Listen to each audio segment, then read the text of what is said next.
definição de microbioma intestinal.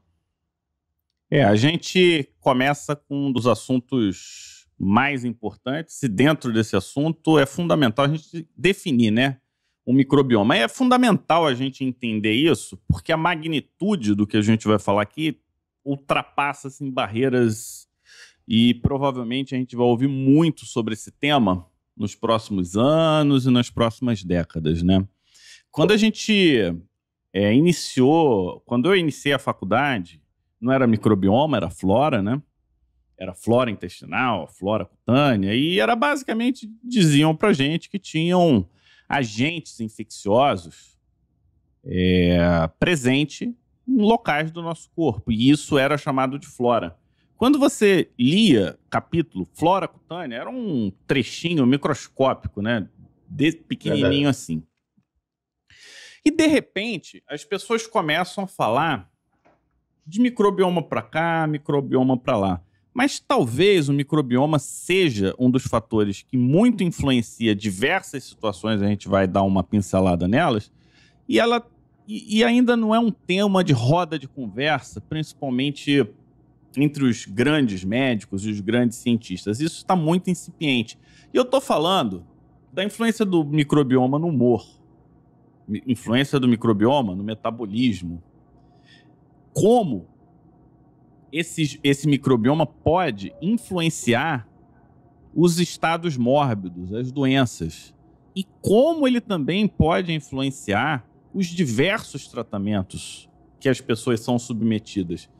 E mais do que tudo isso, será que o microbioma ele é importante se você pretende ser uma pessoa de alta performance? Ou seja, ele vai influenciar na tua produtividade, na tua capacidade de ser o super-homem ou não? Então, tudo tem indicado que sim, que de uma forma ou de outra existe algum tipo de influência. A gente não consegue hoje quantificar essa influência, né? É só pegar o exemplo da dermatite atópica.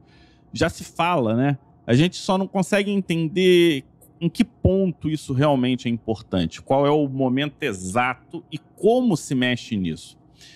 E a gente vai entender um pouco por quê, né? Porque a gente já falou sobre microbioma cutâneo aqui, e a gente abordou um tema, uma definição, na verdade, que chama-se holobionte. Você lembra dessa definição que a gente falou? Que a gente fez uma brincadeira e comparamos com Recife, por exemplo?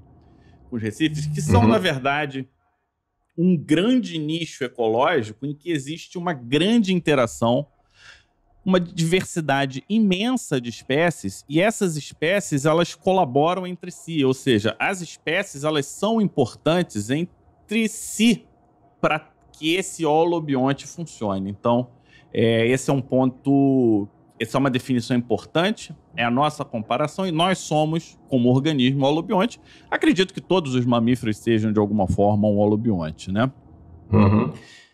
E aí, na definição, eu queria que vocês prestassem atenção, porque num ponto que chama-se diversidade. O papel da diversidade ele é muito importante. A diversidade ela é fundamental para esse processo.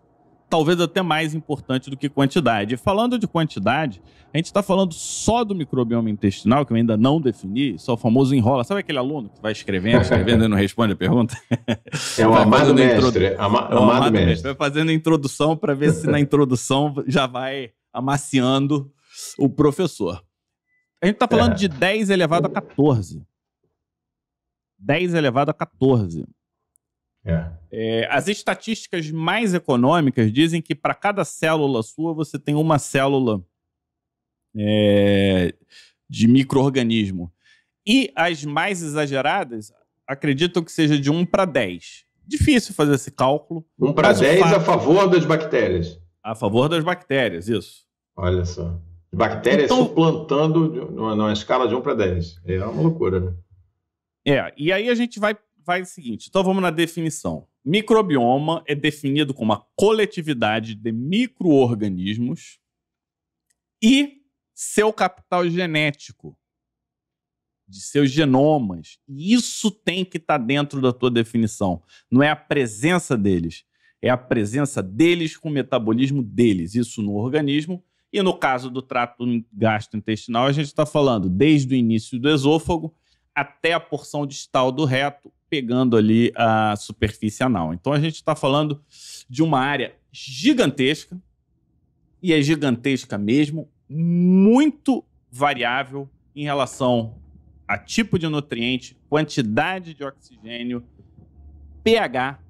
E isso tudo influencia em quê? Qual é a flora de cada sub-região. Então, quando a gente fala então de microbioma intestinal, a gente está englobando, Omar. E o que eu estou dizendo aqui?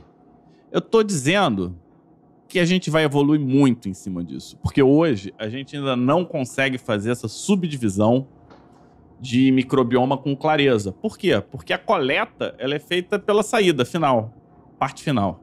Então você precisa estudar, ter técnicas de estudo mais elaboradas. Isso provavelmente vai acontecer à medida que a gente vai dando importância para o tema e à medida que a gente vai evoluindo no assunto.